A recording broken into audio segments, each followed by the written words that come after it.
Mga karos, good morning po. Ayan, good morning. Kamusta po tayong lahat? Welcome back po muli dito sa aming channel. Ngayong araw po ng Martes. Bali, November 4 po tayo ngayon. Ito mga karos, project update tayo rito sa Riego de Dios project. Halos nasa 90% na po tayo ng renovation po dito. May mga ilang detalye na nga lang po ng mga materyales ang dapat pa po natin na ikabit at hanapin at bilhin. And the rest po doon is yung ating double gate para sa garahe at saka yung ating service entrance. Mga karos, mag-update din po tayo sa ilan sa mga project natin. Medyo hindi maganda ang panahon ngayon mga karos. Actually nga, parang gusto ko magpa half day. Pero tingnan natin kung ano yung magiging lagay ng weather ngayon. Kasi halos ngayon po kasi ramdam yung bagyong bagyong Tino po ba yan? Ayan kung tama. Tapos ipagdasal na rin po natin yung ibang mga kababayan natin dito sa Visayas and Mindanao dahil dyan mas matindi po ang bagyo. Ito mga karos, samahan niyo po muli kami ngayong araw na to. Enjoy watching po. Let's go. Tara, dito tayo sa phase 3. Yan, good morning sa ating client owner dito.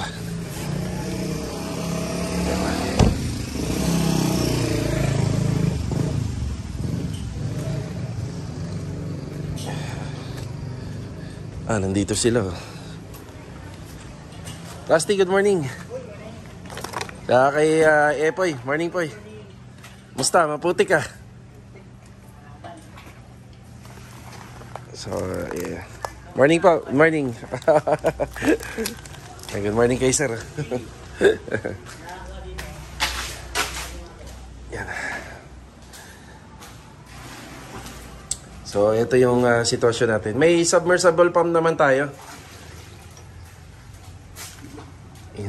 Sikasuhin natin to. Pero sa ngayon, ganito na muna. Kailangan pa kasi namin ayusin yung electrical nito. Hindi natin basta-basta magagamit yung submersible pump. I-ready natin dito mamaya.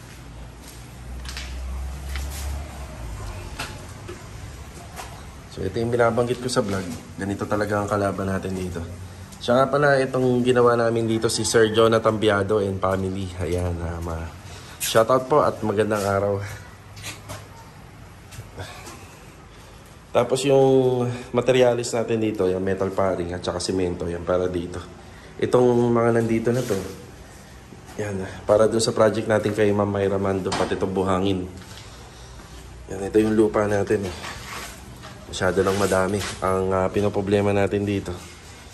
Maganda sanang hakutin niya to kapag medyo tuyo. Kaso nga lang, nabasa na siya.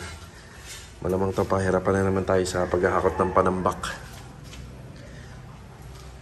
Yan, bali, ito nga po pala yung ginamit natin na camera ngayon, yung iPhone. Kasi mas malinaw yung audio nito. At saka, mas maliwanag po siya kapag ganito yung panahon. Kasi may mga vlog po tayo kapag yung GoPro yung gamit natin talagang ano po siya. Kapag madilim din po talaga yung makikita nyo sa video. So, excavation pa lang naman po tayo rito. Yan pa lang po yung mga pinapatrabaho ko sa tropa.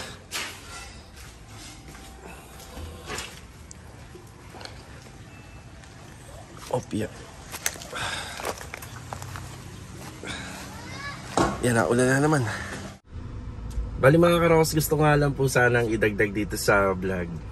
Yung setup ko sa pagbablog, bago po ako pumunta dun sa unit, nauuna ko na silang kausapin. Kinakausap ko sila kung ano yung sitwasyon nila, ano yung mga gagawin. So nagbibigay din tayo ng instruction. Tapos yung pag mag-shoot na talaga ako, nauna ko na silang kausapin, nauna na ako pumunta dun sa site. Kasi may mga pagkakataon kasi na habang nagbablog tayo, biglang may magtatanong sa akin, merong kakausapin ako, at least focus na ako, o focus na sila sa trabaho nila pag nag-shoot na ako ng video. So yan, madalas mangyari yung kay Kuya Boy. Habang nagbablog ako, yan, bigla akong tatanungin, kakausapin ako. Siyempre, madidistract tayo. Pero napaka-importante naman yun. Pero ako, kapag halimbawa nandito na ako sa site, hindi kagad ako nagbubukas ng camera. So parang magmi-meeting muna kami dyan. Ayan. Mag-uusap, magkikentuhan sa mga gagawin, sa mga plan. Tapos after nun, saka na ako bibuedo. Ayun po. Yung submersible, bali hindi ko siya dinala muna dyan. Dahil pansamantala po kasi yung unit natin dito ay konti pa sa mga materyales. Yung mga semento kasi pinanghaharang ko yan sa likod ng bahay. para hindi po mabuksan. Pero yun nga, naunahan lang din po kami ng panahon kanina. So hindi pa naman talaga totally kailangan. Siguro sa mga mamaya, pwede na po nating iwan dyan kung talagang hindi gaganda yung panahon. Yan. Tara. Yan, nandito tayo sa phase 4. Yan. Malinaw ba? Okay. Andito si Bilog. Parang isa lang ang motor. Good morning, Log. Saan sila nakapwesto? Sa phase 3, yung dalawa, ang dalawang label. Si... Plastic at si Apple. Hindi, si ano? Si Adonis at saka si... Sa Anyana. Bumalik na sila ng Anyana. Si Adonis at saka si Marvin. Okay, bali kahapon, iniwan ko na po sila rito. Ipinagpapatuloy nila yung sa flashing. So, itong end flashing natin dito sa harapan. Yan lang po yung natapos. Pero yung capping natin dito sa may side corner firewall, ayun o, bakante. Marami pa ba yung lalagyan ng flashing log? Dalawang peraso na lang. Okay. Okay, oo nga eh. So ayun, pag alis ko, siguro mga bandang alas 3, grabe yung ulan daw dito, ang lakas. Pero aside naman doon, dahil medyo maagap tayo sa mga materyales para sa project natin dito. Yan, nagtatambak tayo ng materials dito, may mga tubular. Pwede nilang gawin dito sa loob yung mga tubular natin dito para sa gate and fence grills. Ayan. So, yun ang kagandahan. Hindi pa pala pinipick up to.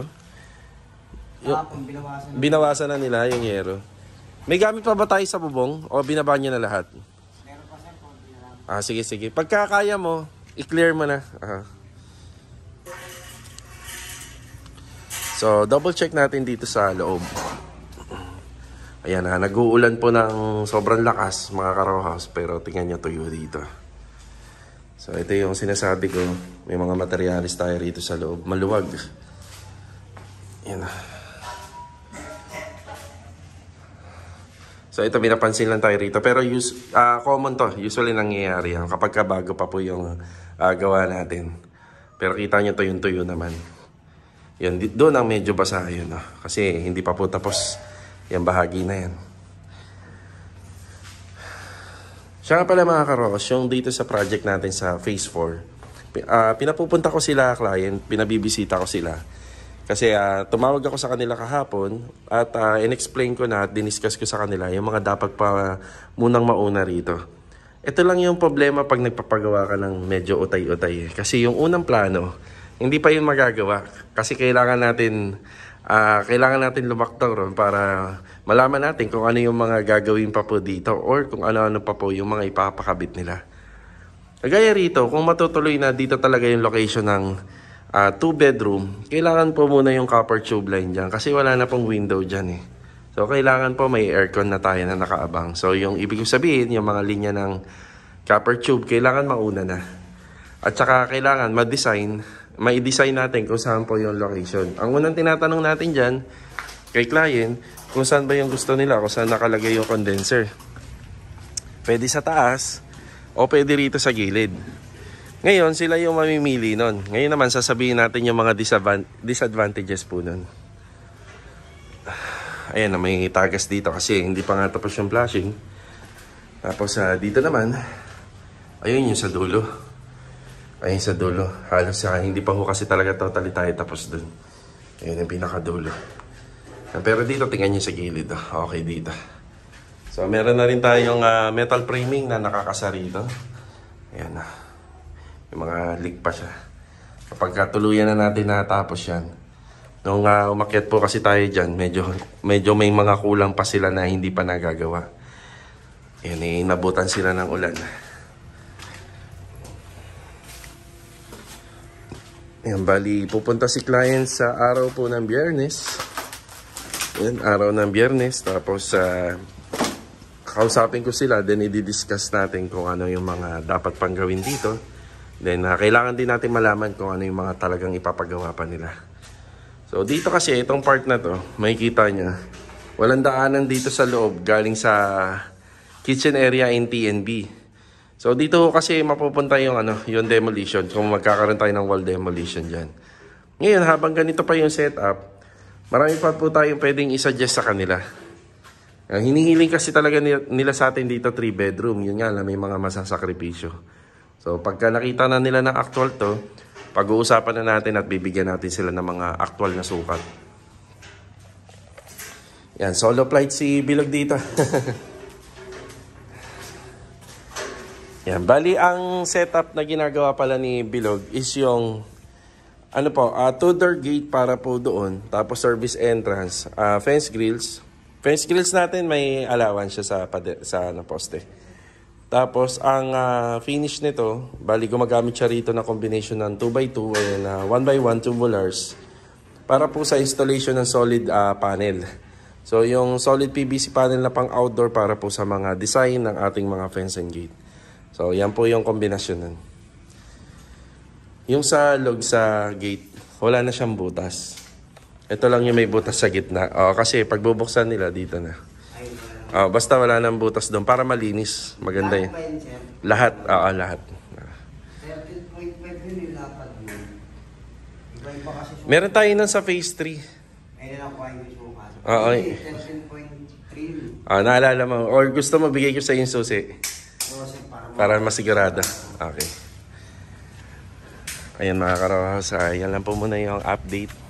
So, kailangan kong ikutin lahat para malaman ko po kung sino yung mga nakadeploy sa bawat unit. Kasi nag-ano tayo ng payroll. Gumagawa tayo ng payroll. Tara.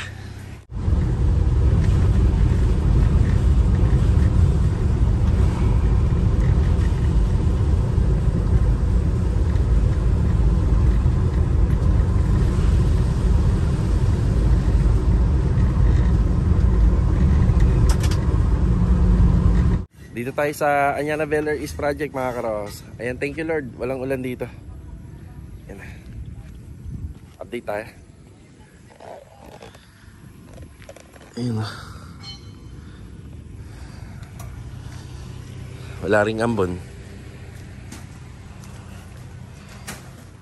Rick, good morning Rick. Good morning boss. Wala si Ricky nung nakaraan. Kahapon, wala pa si Ricky kahapon.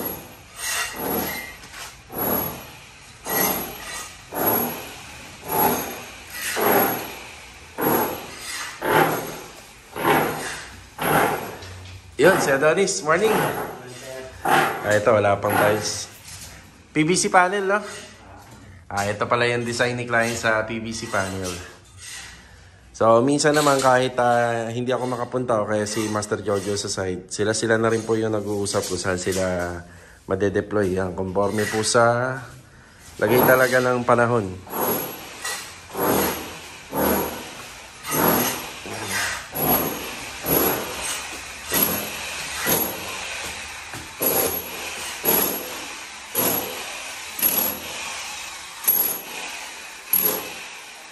Yeah boy, morning.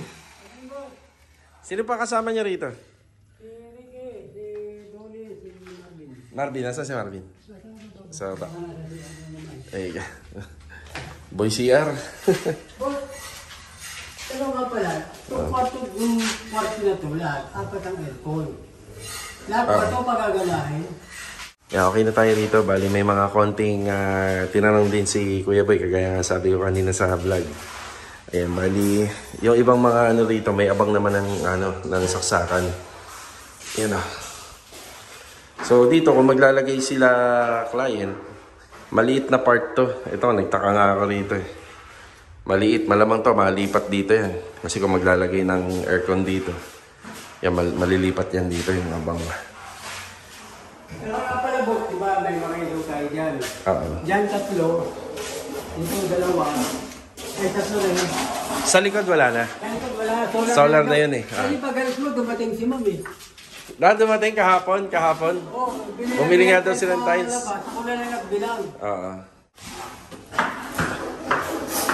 Eh, syempre, pagka dumarating tayo rito sa site, marami din talaga silang tanong.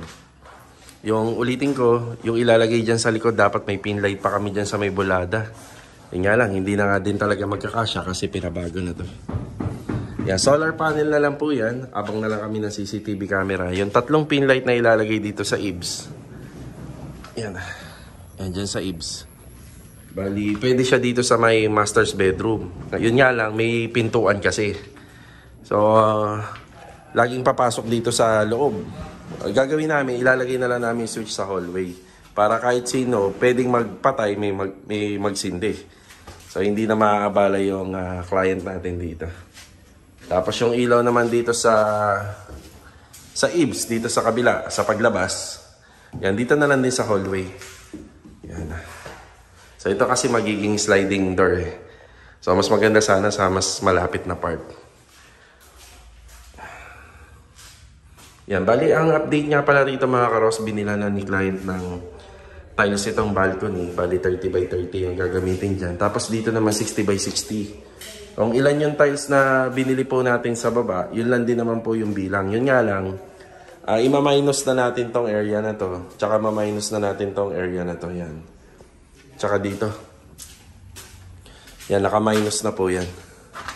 Yan. Yun lang din po yung bibili ni client. So, balita ko nga, bumili na sila sa City Mini Home Depot. Doon sa may Paradaan sila bumili. Sir, dito, ano lang yung yan, may tanong uli sila, di ba? Okay, dito. Sa kabisado mo na, Marvin, good morning ka na. Good morning. Yan, break time na po nila. Bin, tubig. Yan, pambili ng tubig. Doon, 500 iwan ko ha. Yan, pang-budget dito. Okay, bali, ang itinanong nila rito, syempre, naglalagay na pa kasi si Adonis ng PVC panel. Ayan. Bali, yung location, at saka yung mga gap ng pin light dito sa pader. So, dito, hindi naman na mahirap. Center light lang dito sa kwarto. Kukunin mo lang po yung pinaka-dimension nito. Ilalagay mo sa gitna, pati ito. Yan na yung sentro. Tapos dito din, ang pagka merong ang kailangan lang natin alamin dito, may bar counter kasi rito. So para hindi ho magdikit-dikit po yung mga ilaw, yan kailangan alamin lang yung pinaka-sukat. So ayan, na-discuss na natin sa kanila. Yan, break time na Rick. Center light, ganun din. So sa center light, kukunin namin yan sa pagitan ng gitna ng pin light. Tapos yung pin light naman, sa magiging pinakaskwala ng buong pader. So ang ending yan dito na. Kasi may bar counter dito. Yan, may tatlong pin light dito. Pagka kinuha naman po yun, so ito yun. So 60 to. Ay gigitna natin yan, yung nasa hulog. Tapos hahatiin na lang yan sa tatlo. Tapos yung pinaka center light naman. So ito. Tsaka yung dulo rin, ito. Yan. Tapos dulo nito, tsaka yan. Yun ang magiging gitna. Tapos may dalawang pin light dito. Dito rin po yung kukunin. So, alalay lang dun sa PVC panel kasi kaya yan kailangan makuha ng saktong sukat kasi yung PVC panel, kailangan isang beses lang yan binubutasan. Tapos kailangan alam din natin yung mga sukat ng cabinet. So, dito sa overhead, nasa ano yan? Naglalaro yan sa 45 cm. So, bihira yung gumagawa ng 50. Pero, pwede rin naman yung 50. Pag dito sa kitchen cabinet. Yan na. So, yun lang yung mga tinanong nila rito, syempre. Break time. Yan na. Yan, break time na po. Okay. Una na tayo sa tropa. Yan, manananghalian na sila. Yung about nga po pala sa tiles na mga binili po nila, bali nasa City Mini Home Depot yun. Bali, tayo na po yung magpipick up gamit si Mulong. So, yung deployment naman nila rito, maayos naman po. Kahit siguro mag-uulan-ulan, ang makaka-apekto lang po talaga siguro sa kanila dyan, uwian. Yan, mahirapan sila pagka uwian na. Tsaka yung buhangin, basa pagka binistay. So, tiling, PVC ceiling panel, electrical, yan yung ginagawa natin dyan. Okay, let's go. Nandito naman tayo sa Riego de Dios project. Ayan, sasaglit tayo rito. Pumunta nga pala rito yung naghahakot ng panambak. Galing sila sa Tansa Garden Premier Project. Yun. Yan, pinahakot na po natin yung mga kalat dito. Mga basura. Nice. Yun o. Para magaan-gaan na. Up, yeah. Mas maganda kasi tingnan kung walang kalat.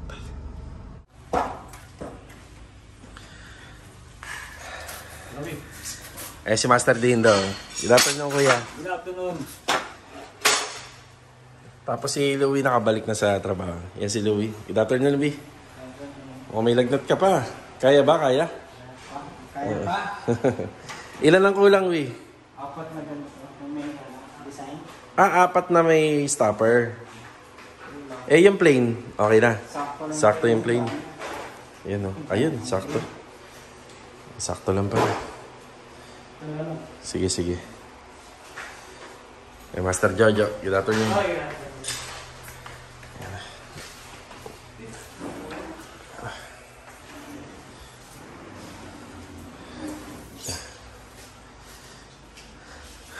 Ito yung ating ilaw dito. Yan, bali, naka-sentro na lang po yan. Doon sa pinaka dining table. So okay lang naman na bababa siya kasi hindi naman dadaanan tong gitna. Yan, nakikabit na pala nila Master Jojo. Tapos ito, unti-unti nang lumilinis. Oh. Ayun, ang ganda na. Oh. So ito yung tinatrabaho ni Master Dindo. Siya nga pala, si Kuya Rigor ang absent ngayon. May singaw. Ayun, singaw. Oo. Yan na.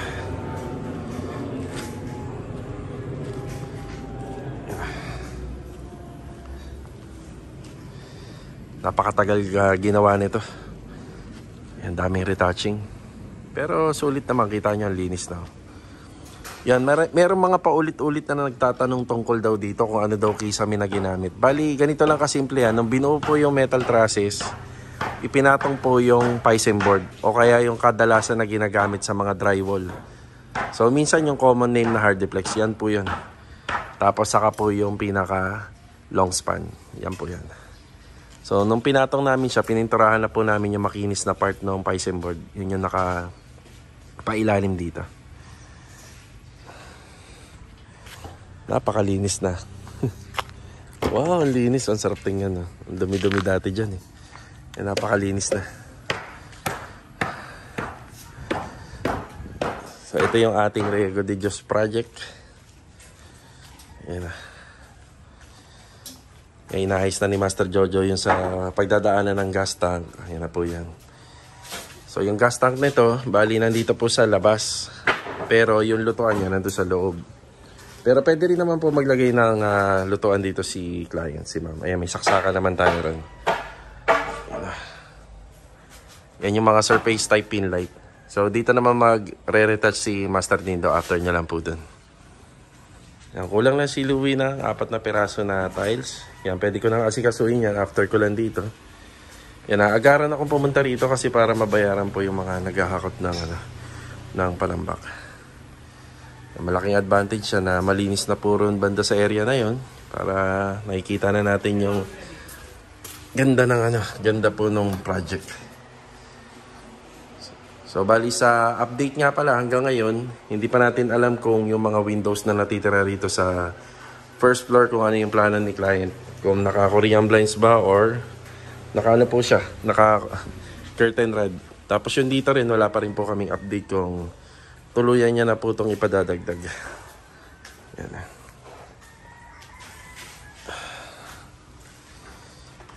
Yan. Tatlong angle bulb. Ay, yung angle bulb? Kay Ma'am Melanie Hardware? Sige, sige, sige. So, yung angle bulb yung ginagamit dito. Isa, yun, sa ilalim. Hindi ko pa naman kasi yan totally na kompleto na nakaraan. Puro sa TNB lang. Yan, ikakabit na ni Louie yung tiles para naman doon sa basing laboratory. Nakailang ka na, Louie? Isa pa lang to? Ay, yung isa yung sa baba. Yan. Para sa second floor pala yun.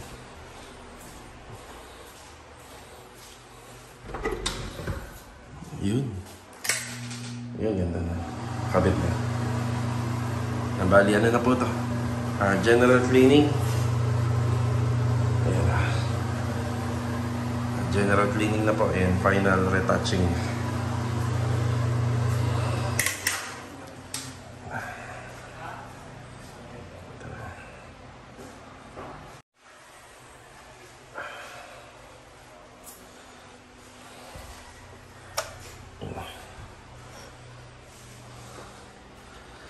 Nakompleto na po yung mga pailaw natin dito sa kitchen and dining area.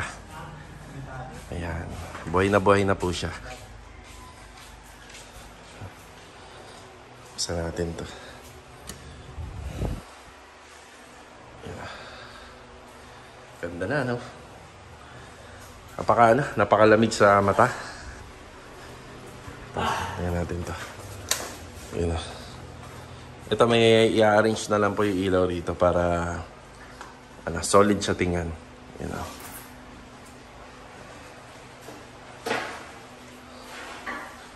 Ayan, okay na.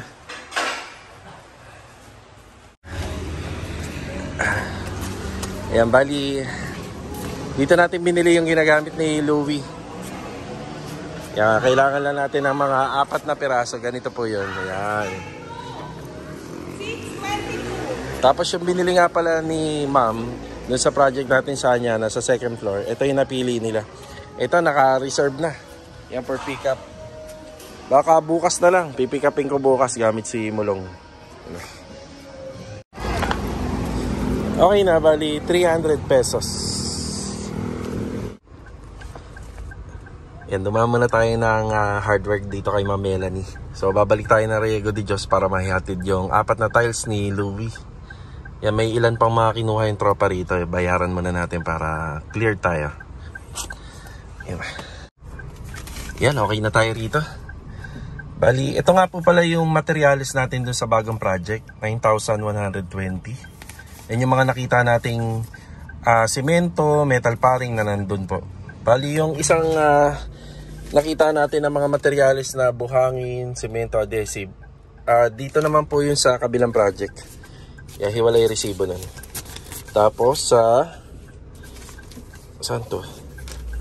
Ito naman yung semento na kinuha na natin nung sa unang project natin, 10 bag ng semento yun. So nandun kasi sa truck, hindi na i-deliver dun sa dapat nilang pinag-deliveran. Syempre nandun na sila sa phase 3 nun. Kinuha ko na lang, binili ko na lang kasi naman magagamit talaga natin yun. Tapos ito yung kinuha sa Riego de Dios project, 960. Okay, balik po tayo sa Riego. Tara. Okay, yan po yung kulang na tiles ni Louie.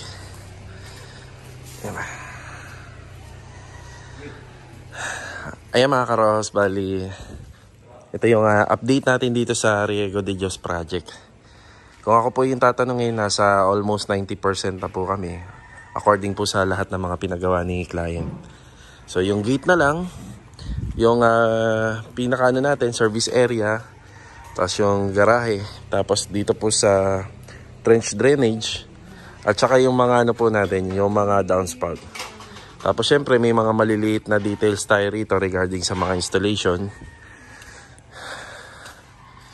Yan, bali yung ilan po rito, outlet. Yan para sa laundry at saka dito sa kusina. Tapos yung pinaka-air vents natin para po dyan. Yan na lang po, yung mga maliliit na detalye na lang. Tapos ito nga, ang hiling lang po namin. Kami naman po napaka-busy din po namin. Marami rin po talaga kaming ginagawa na project. Pero gusto sana namin hanggang nandito kami, kung maipagagawa po ni client to. Yan, malaki pong sa kanya to. Malaking convenient po kay client. Kung kahit ito lang ay malagyan ng tiles. Yan na. Tapos general cleaning na lang po to. Tsaka mga paint retouching. Tapos ito, maliit na detail na lang po to. Nalalagyan ng asintada, masilya, pintura. Yan na. Tapos nakita na nga po natin yung ganda nitong kusina. Tsaka itong sa living space. Yan na. So ilaw. Yan na. Ganda. Pag kompleto talaga. Pag nakakompleto, ang ganda.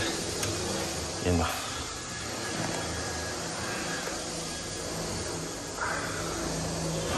Yan, gawang-gawa na po yung bahay. Ang pagkakaalam ko, meron pa ipapadeliver si client dito. Yung pinaka dining set. Tapos itong sofa, ililipat na lang po namin yan dito. Tapos ang mga kulang pa rito, yung wall floated panel. So wall floated panel, naghahanap kasi ako ng 5-in-1 na kulay white. Yan, para hindi naman po overpowered na yung kulay ng mga wall floated panel kung gagayahin pa po natin yan. Yung kasi talaga yung pinaka disenyo niyan Yan, tapos aayusin na lang po yan sa ibabaw. Yan, ikinabit lang po muna natin. Yan na. Okay na. Yan mga karos, halos pakompleto na po yung mga pailaw natin dito. Tapos ayan yung sa drop light. Wala pa po tayong on-hand dito. Kahit naman mahuli na yung para sa mga poste, okay lang po yan. Bali yan, nandyan po sa mga kisame, halos kompleto na. Isa rin po sa mga lilinisin natin, yung mga tiles na ikinabit natin dito sa poste. Tapos yung kahit pa paano, nakahinga na tayo ng maluwag-luwag dito kasi kita nyo naman, halos maluwag at malinis na. Hanggang dito na lang po muna yung vlog natin dito sa Riego de Dios Project. Nakita na po natin yung kompletong ganda at saka nung ambience ng ating dining area na ginagawa dito at saka yung sa kitchen area. Halos kompleto na lahat. So magpapaganda na nga lang dito kung malalagyan po sana po ito ng Korean blinds. Isa yan sa magpapaganda.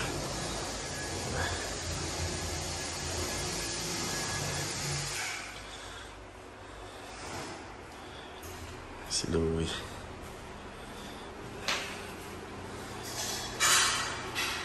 Mga sidings na lang. Okay.